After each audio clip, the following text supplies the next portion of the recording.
Lagos, la metrópolis económica de Nigeria.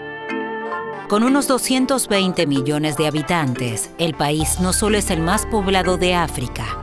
El territorio de la actual Nigeria forma parte de una de las regiones culturalmente más dinámicas de África desde hace milenios. Cuando veo estas esculturas de Ile-Ife, me asombra la maestría artística y la brillantez alcanzadas en la región selvática de África Occidental.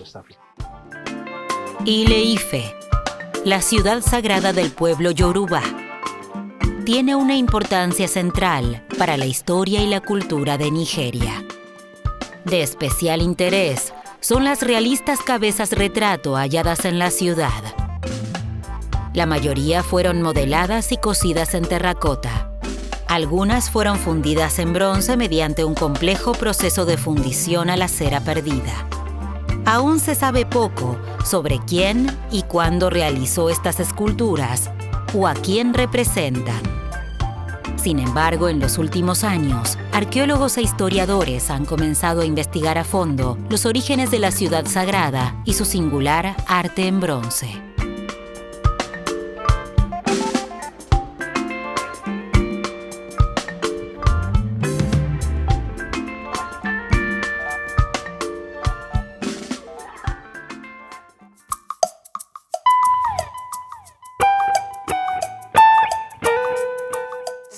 Todo Ife es antiguo.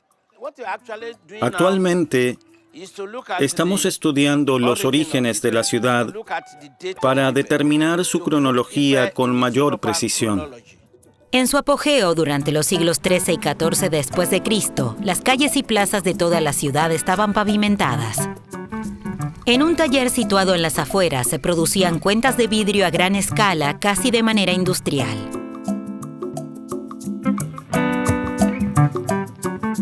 Hasta hoy, los terrenos de todo el entorno siguen cubiertos de restos de la producción medieval de vidrio. Encontré una cuenta. Están por todas partes. Ahí hay otra. Mira esta. Está coloreada con cobalto. Los extraordinarios tesoros artísticos que emergen del suelo de la ciudad atrajeron desde muy temprano a investigadores a Ile-Ife. Este es el sitio arqueológico donde más excavaciones se han realizado en África Occidental. Más de 50, pero todas se han centrado en encontrar objetos sin comprender el contexto. Hasta ahora solo se han descubierto 18 cabezas retrato fundidas en aleación de cobre. Trabajadores de la construcción encontraron por casualidad estas obras de arte únicas en 3 lugares de la ciudad. Otra muestra de la extraordinaria producción artística de Ile-Ife fue hallada a 150 kilómetros de distancia, en una isla fluvial del río Níger. La figura de un hombre sentado. No tiene nada que envidiar al naturalismo griego y romano en el arte. Las esculturas de Ile-Ife alcanzan ese nivel. Las cabezas muestran personalidades serenas y seguras de sí mismas, que observan el mundo con una mirada confiada. Es importante que el mundo conozca los distintos artefactos procedentes de Nigeria, porque esto contribuye significativamente a cambiar la percepción que Occidente tiene de los africanos y de los nigerianos. En el Instituto Leo Frobenius de Investigación Antropológica Cultural, se conservan las fotografías y dibujos de la primera expedición occidental que llegó a la ciudad sagrada de Ile-Ife en 1910. La expedición fue dirigida por Leo Frobenius, un aventurero y autodidacta que, por encargo de museos alemanes, recolectaba artefactos exóticos de países africanos. A comienzos del siglo XX, surgieron museos etnológicos en todas las capitales europeas, donde se exhibían las obras de los pueblos colonizados. Estas colecciones servían para satisfacer el voyerismo y el exotismo de la época, así como para reafirmar una supuesta superioridad cultural. Frobenius llevaba un diario de sus viajes. Para él, la demanda de objetos exóticos representaba una oportunidad para explorar tierras lejanas y al mismo tiempo alcanzar riqueza y prestigio en Alemania. Las fotografías de su expedición de 1910 constituyen los primeros documentos visuales de la ciudad sagrada. El esplendor de antaño ya había desaparecido hacía mucho tiempo. Cuando Leo Frobenius llegó en 1910, Ile-Ife ya estaba colonizada. Los británicos habían llegado en 1861 y establecido su dominio colonial sobre la ciudad. Pero Ile-Ife seguía siendo un centro urbano, un lugar próspero y floreciente.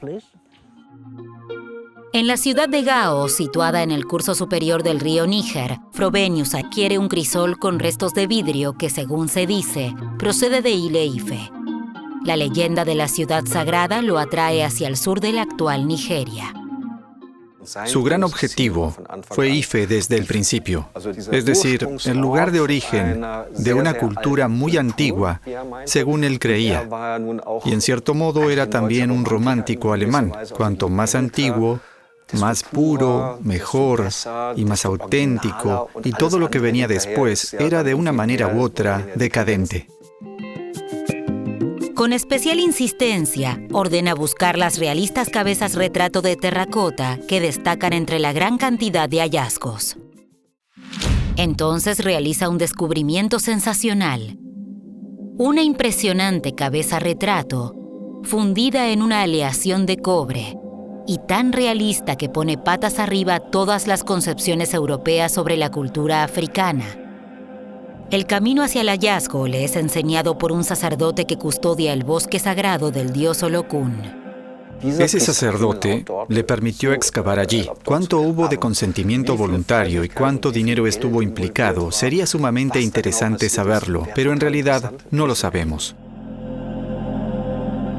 La visión racista del mundo de Frobenius le impedía aceptar que aquella obra de arte hubiera sido creada por africanos. En su lugar, creyó haber encontrado rastros del continente perdido de la Atlántida. Frobenius intentó trasladar el valioso hallazgo a la costa lo antes posible para enviarlo a Alemania. Sin embargo, el funcionario colonial británico Partridge hizo interceptar la caravana de Frobenius y la obligó a regresar a Ile-Ife. Allí fue juzgado.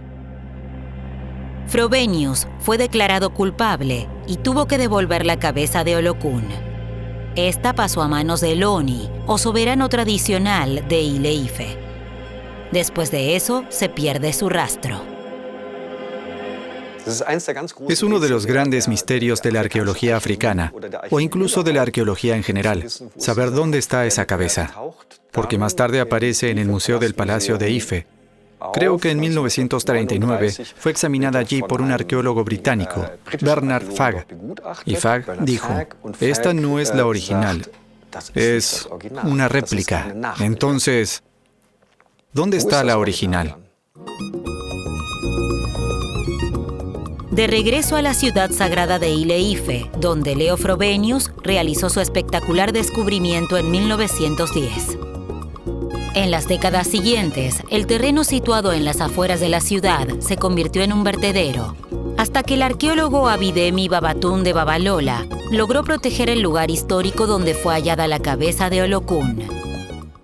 Lo que tenemos aquí es un enorme depósito, capas y capas de desechos acumulados a lo largo de muchos años. Debe de haber unos 30 centímetros antes de llegar a los estratos arqueológicos. ¿Ven el contraste en el suelo? La capa negra y la capa rojiza anaranjada.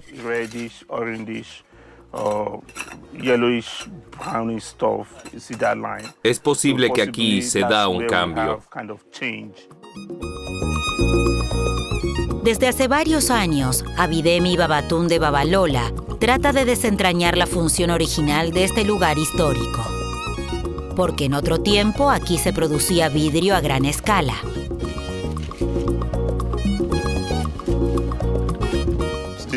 Esta podría ser una de las fosas utilizadas para los hornos de fundición, igual que aquella de allí. Tenemos que excavar para analizar la composición de los materiales y entender cómo está construida la fosa. Creemos que se trata de un horno de fundición. Hemos encontrado cuentas de vidrio y crisoles. Cayeron dentro de la fosa y quedaron enterrados.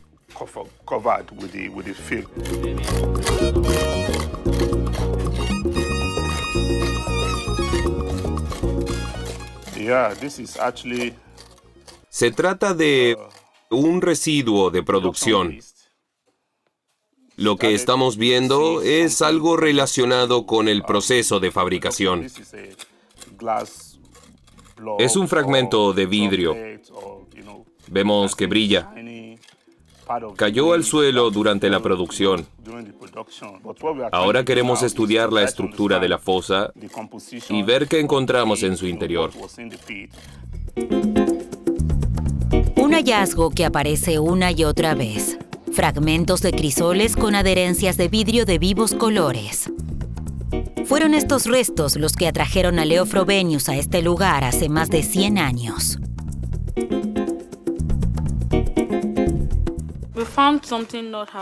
Hemos encontrado algo que no es inusual. Un fragmento de un gran crisol. Las adherencias de vidrio se ven claramente. Un recipiente utilizado principalmente para la fabricación de cuentas de vidrio. En su época de esplendor, en las afueras de la ciudad, existía una zona de talleres y fábricas, lo que hizo posible la transformación de Ile-Ife de un asentamiento agrícola a un centro cultural, político y religioso de la región. Otro factor de su éxito fue su ubicación. Ile-Ife se encuentra en una zona de contacto entre la selva tropical y la sabana, dos regiones ecológica y económicamente diferentes, que precisamente por ello se complementan entre sí. Entre los años 300 a.C. y 300 después de Cristo, los pueblos de habla yorubá comenzaron a expandir su territorio desde la confluencia de los ríos Níger y Benue. La razón de esta expansión fue un largo período de sequía. La gente buscaba agua y tierras fértiles para la agricultura. Las laderas que rodean el valle pantanoso de Ile-Ife se convirtieron en uno de los lugares de asentamiento preferidos por los yorubá. Museo Nacional de Ile-Ife. Las figuras ancestrales de piedra y terracota que presenta el director del museo, Nathaniel Ogunmola, son testigos de esta etapa preclásica de Ile-Ife. El culto a los antepasados ocupaba un lugar central en los rituales religiosos. Exponemos todos estos objetos para mostrar todo el proceso de desarrollo que condujo a las cabezas retrato naturalistas perfectamente moldeadas.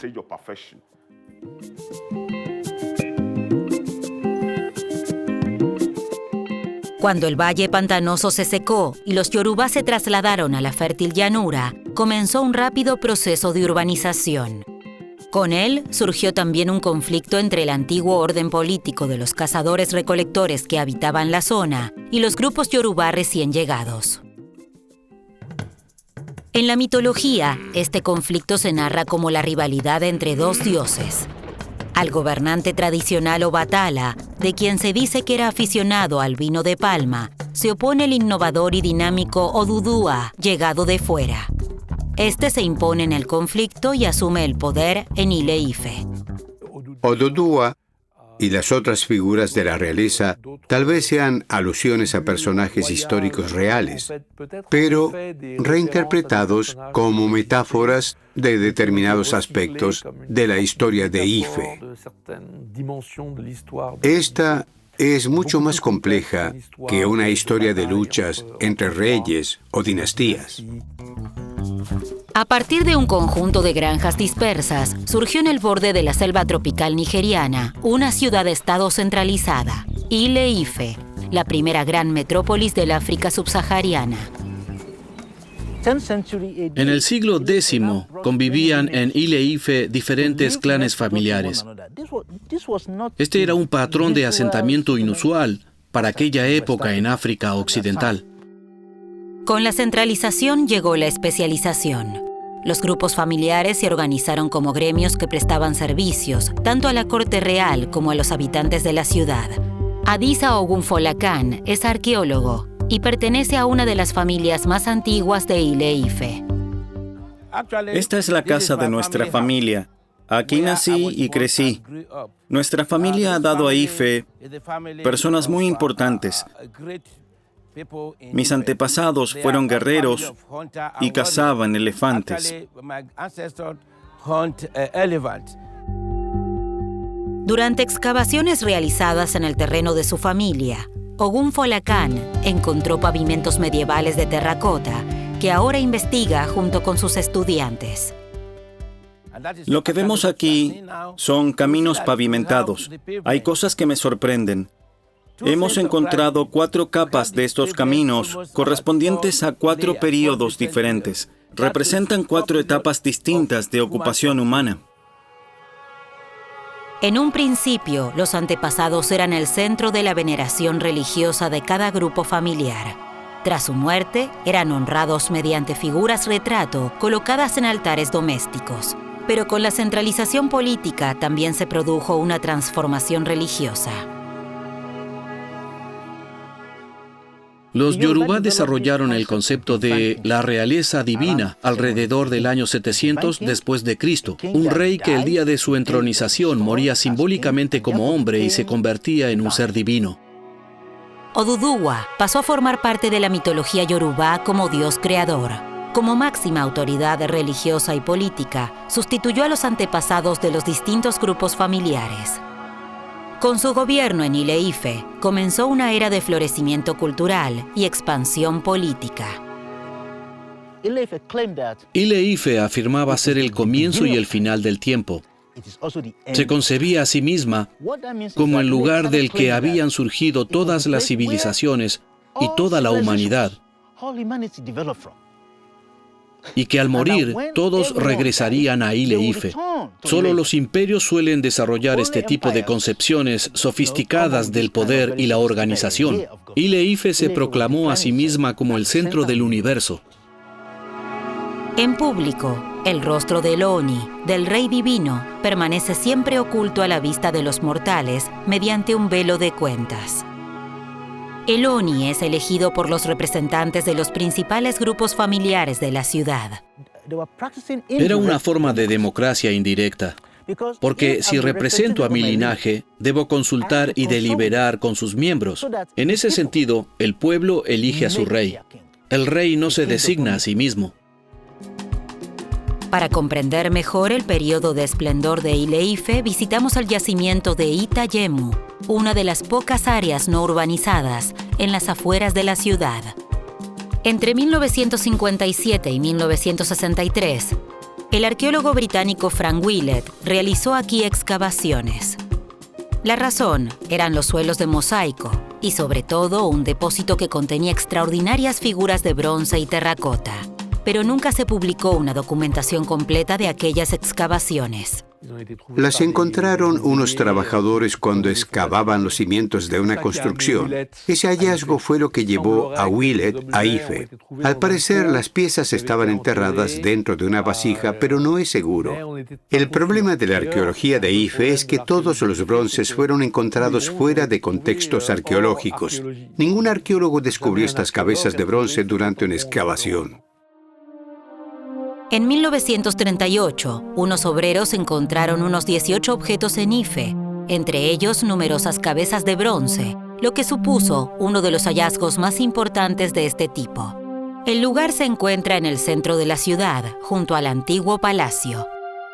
Algunas de esas cabezas, incluidas también piezas con coronas, llegaron a museos internacionales como el British Museum. Estilísticamente se asemejan a la cabeza de Olokun que Frobenius halló en 1910. No estamos intentando encontrar cabezas de bronce. Eso no es lo que más nos interesa. Si encontramos alguna, bien, pero no es lo que buscamos. Lo que buscamos es el contexto. ¿Cómo vivía la gente? ¿Cómo era su vida cotidiana? ¿Cómo era su cerámica? ¿Qué comían? ¿Cómo se organizaba su ciudad? Esas son las cosas que nos interesan. Junto con su colega Adisa Ogunfo-Lacan, Gerard Joan intenta esclarecer los orígenes y la historia de Ile-Ife. Cuando Gerard me llamó en 2014, mi sueño se hizo realidad después de 30 años. Él buscaba un proyecto que le permitiera continuar sus investigaciones arqueológicas en Ile-Ife. Y yo buscaba un proyecto para estudiar el mundo de los Yoruba. Uno de los objetivos fundamentales del proyecto es desarrollar una cronología sólida de la ciudad de Ile-Ife, basada en el estudio de la cerámica hallada. Los investigadores desean, sobre todo, examinar con mayor detalle los caminos pavimentados que se encuentran en los estratos medievales de toda la ciudad.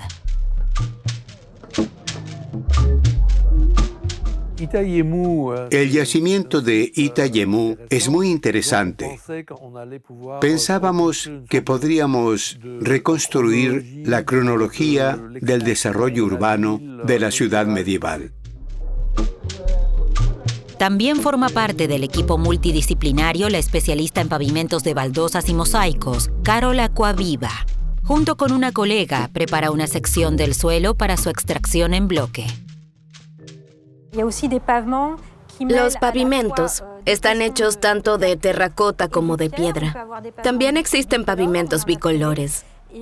Esta técnica es completamente diferente a las de los mosaicos tradicionales, ya que aquí los fragmentos cerámicos se insertan desde arriba en el suelo. Esto crea un pavimento muy sólido, aunque el material en sí pueda ser frágil. Se puede ver que estos pavimentos han resistido el paso del tiempo y conservan una notable estabilidad.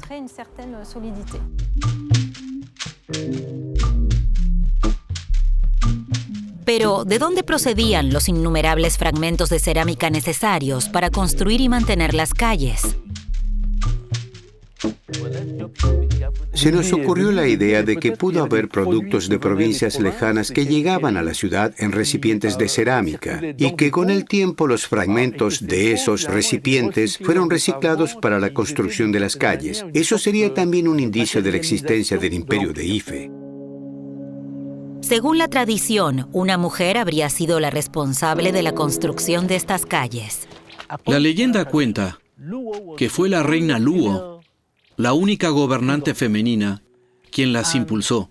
Le gustaba vestir amplias túnicas y no le agradaba caminar con ellas por calles lodosas durante la temporada de lluvias. Además, si quieres atraer a gente a tu ciudad, debes asegurarte de que puedan caminar por sus calles. Por eso todas las calles y avenidas de la ciudad fueron pavimentadas con fragmentos de cerámica o con piedras, de una manera muy similar a la que ocurría en las ciudades europeas medievales.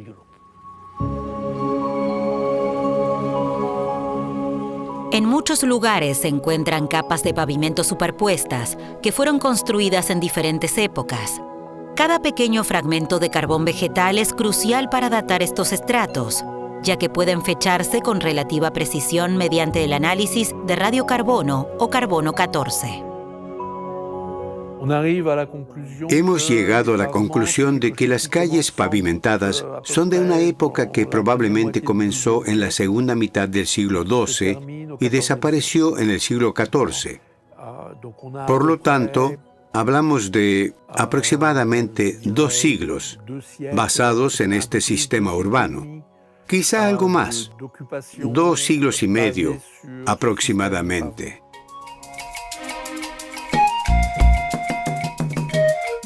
El centro económico del imperio era la manufactura de vidrio de Igbo o Lokun. Abidemi Babatunde Babalola, que lleva varios años excavando en el lugar, nos acompaña en una búsqueda de tesoros por los alrededores. Todo el vecindario está sembrado de fragmentos de la antigua producción de vidrio.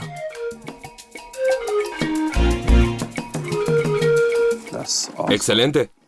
Esto es un fragmento de un crisol para vidrio. El color del vidrio parece verde, pero estoy seguro de que es transparente. Si rompemos un pequeño trozo, veremos que es translúcido, incoloro, como una copa de vino. Sin embargo, presenta este efecto verdoso.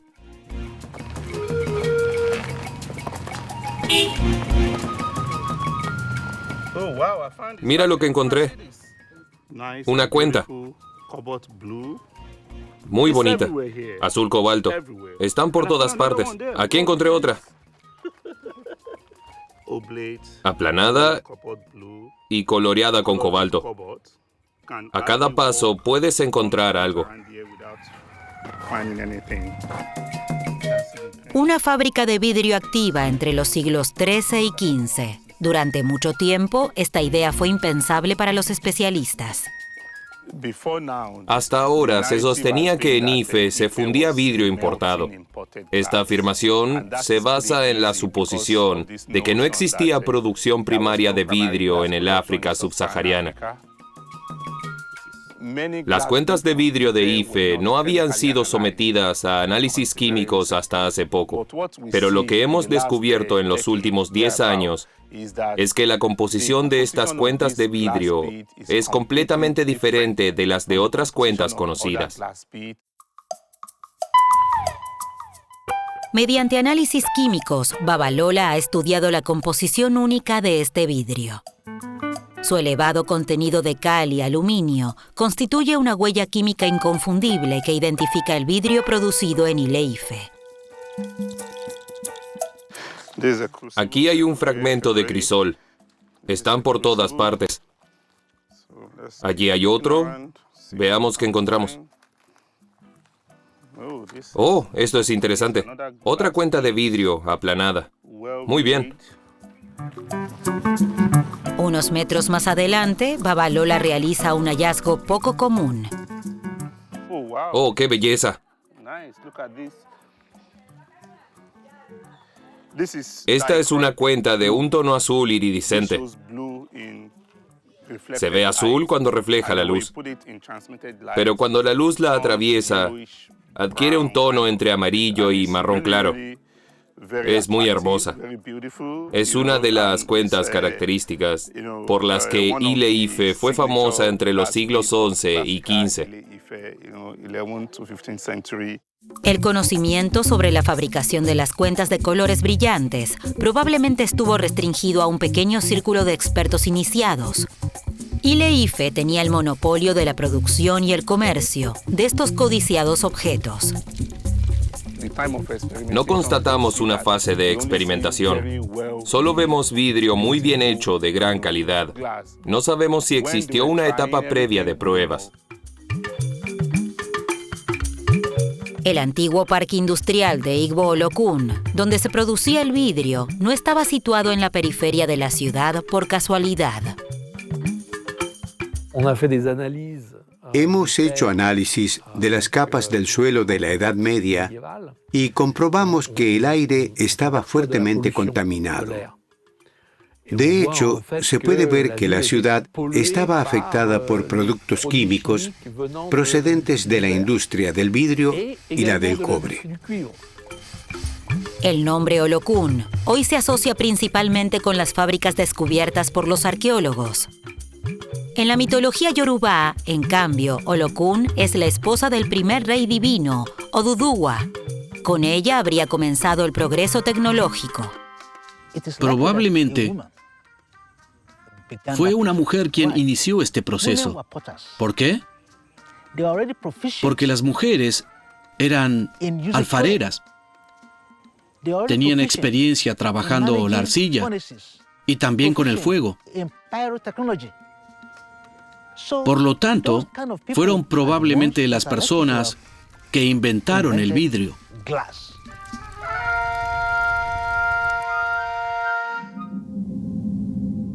A finales del siglo XIV, Ile-Ife alcanza el punto más alto de su poder. Luego decae en el transcurso de unas pocas décadas. Las fábricas son abandonadas, la construcción de calles pavimentadas termina y la era de las cabezas naturalistas queda atrás. El último gobernante de la época clásica habría sido el Oni Obalufón II.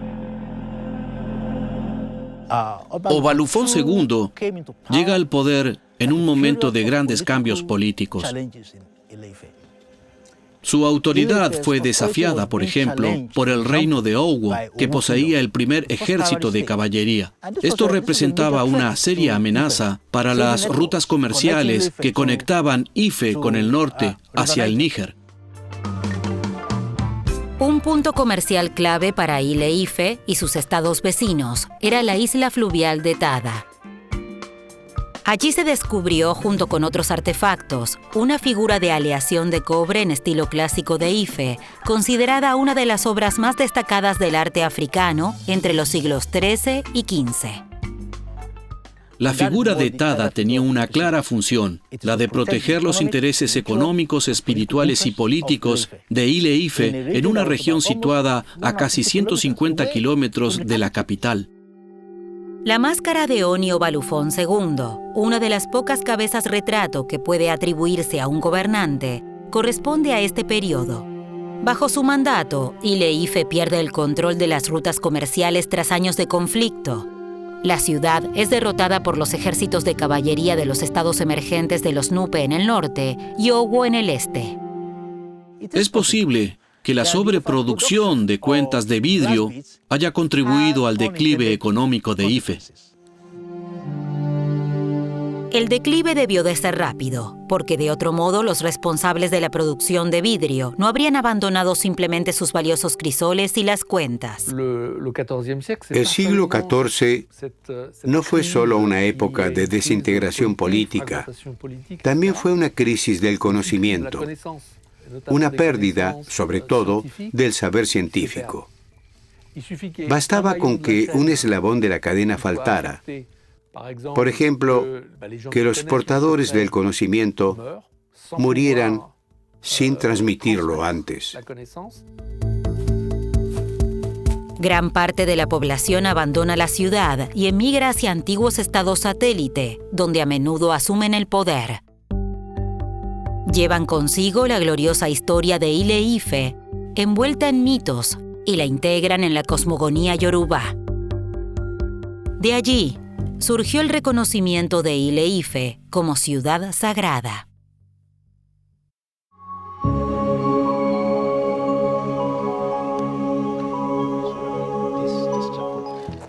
Encontramos cerámica, cuencos, ollas, vajilla, y debemos asegurarnos de conservar todos estos objetos. Nos ayudarán a comprender cómo era la vida en este lugar.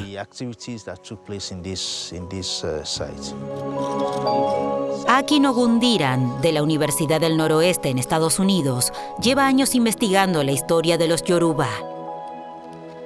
En el yacimiento de Ile-Ode, analiza con sus estudiantes un puesto avanzado del reino de Oyo. Tras el declive de Ile-Ife, los estados satélite compitieron por llenar el vacío de poder, y entre ellos destacaron el poderoso reino militar de Benín en el sureste y el reino de Oyo en el norte. Oyo fue el primer reino yoruba en contar con caballería.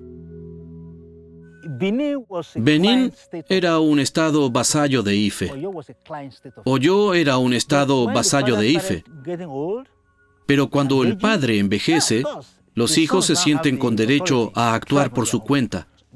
El vínculo que unía a los distintos reinos, ciudades y aldeas perdió su fuerza. Al sur de Ile-Ife, el reino de Ijebu también se expande, liderado, según la leyenda, por un hombre procedente de Ile-Ife. Tras la disolución del imperio de Ile-Ife, se mandó a excavar una trinchera defensiva de 160 kilómetros de longitud y varios metros de profundidad alrededor del territorio de Ijebu. También en Benín y otros reinos se construyeron grandes sistemas de fosos como defensa militar. El bosque oculta las fortificaciones a simple vista, pero ahora hemos despejado el camino y podemos ver la profundidad del foso al atravesarlo, así como la altura del terraplén.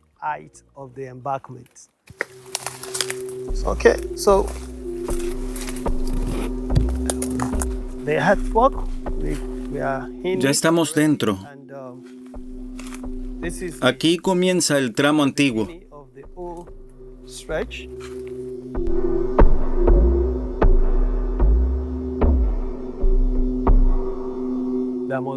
Debe de haber existido un firme propósito político para construir una obra así, de 164 kilómetros de longitud.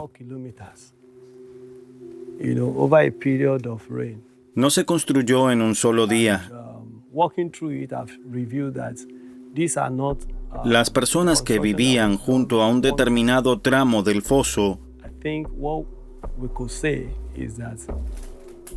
también eran quienes realizaban las excavaciones allí, quizá bajo supervisión del poder central, con fines de defensa y para reforzar la identidad colectiva.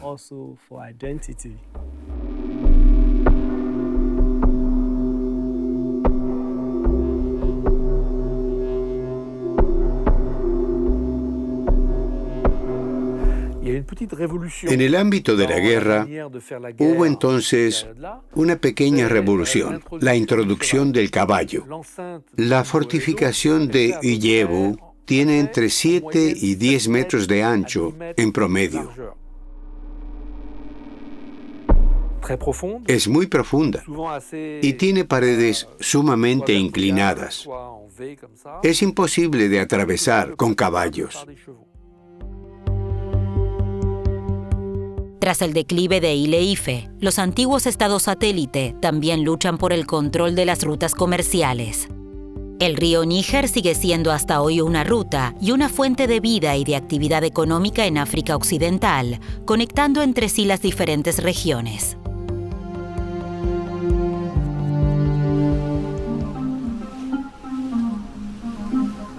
A finales del siglo XV, los primeros barcos mercantes portugueses llegan a la bahía de Benín. Es el inicio de una nueva era. El comercio, que antes se realizaba a través del Sahara, del Níger y de numerosos intermediarios, pasa ahora a desarrollarse directamente en la costa de África Occidental. Pronto, los gobernantes y comerciantes africanos importan cobre, armas, cuentas de vidrio, telas y alcohol de alta graduación. A cambio, los comerciantes europeos adquieren oro, marfil y personas esclavizadas. Es el inicio de la globalización. Los hábitos de consumo de las personas cambian rápidamente, tanto en Europa como en África. Maravilloso. Nunca antes había visto un ejemplar tan completo y tan finamente decorado. Se nota que fue hecho con dedicación. Es una pipa de tabaco, un tipo de artefacto que aparece en África Occidental a comienzos del siglo XVI. El tabaco no era originario de nuestra región en África, sino un producto importado del Nuevo Mundo. Con el descubrimiento de América, aumentan rápidamente las expediciones esclavistas europeas, secuestrando cada vez más seres humanos. Con ellos, la religión yorubá se exporta al Nuevo Mundo, donde aún hoy se practica en países como Brasil o Cuba. Crearon un sistema religioso que lo abarcaba todo. Cuando los yorubá llegaron a Brasil y Cuba, su religión les permitió ofrecer respuestas a todas las grandes preguntas universales de la humanidad, del mismo modo que el cristianismo europeo tenía sus propias respuestas universales. Para cualquier ámbito de la vida, los yorubá tienen una interpretación dentro de su religión. Al margen de la excavación en Itayemu, encontramos a una peregrina procedente de Estados Unidos. Con entusiasmo comparte con Gerard Juan sus conocimientos sobre los orígenes y la difusión de la religión yorubá. Llevaron su religión a América. Eso es interesante. Así es. He estado en Nueva Orleans y he visto sacerdotes de Shango y Obatalá. Hay devotos de Shango y Odudúa en Cuba. Y mi madre ha visitado sacerdotes de Shango en Brasil. Allí todavía se habla una forma antigua de Yorubá. La ciudad sagrada sigue fascinando y atrayendo visitantes.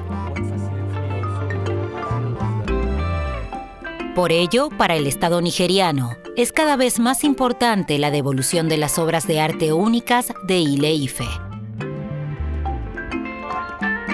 Hoy estas piezas forman parte de las colecciones de algunos de los museos más importantes del mundo. Para la joven nación de Nigeria, la restitución de estas obras de arte, saqueadas en el pasado, es una cuestión clave de futuro.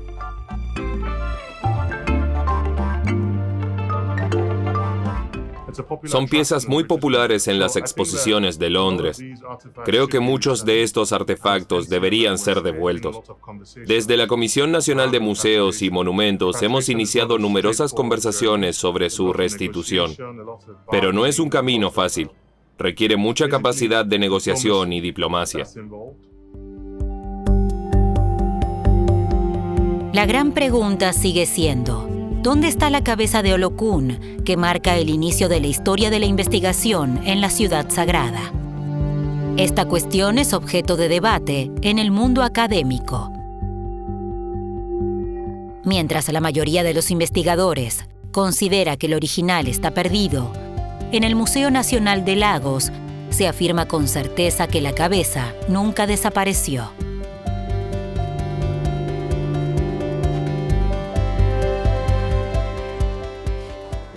Aquí está el original, en el Museo de Lagos.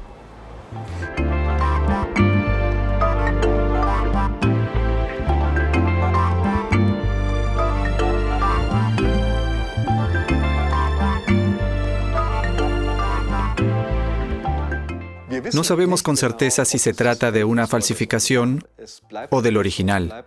Sigue siendo un misterio y espero que algún día se resuelva. Pero es posible que esta cuestión siga ocupando a generaciones de arqueólogos. En cualquier caso, la cabeza de Olokun es testimonio de la gloriosa historia de Nigeria y recuerda los tesoros artísticos y culturales que aún esperan ser descubiertos e investigados en los suelos de Nigeria y del continente africano.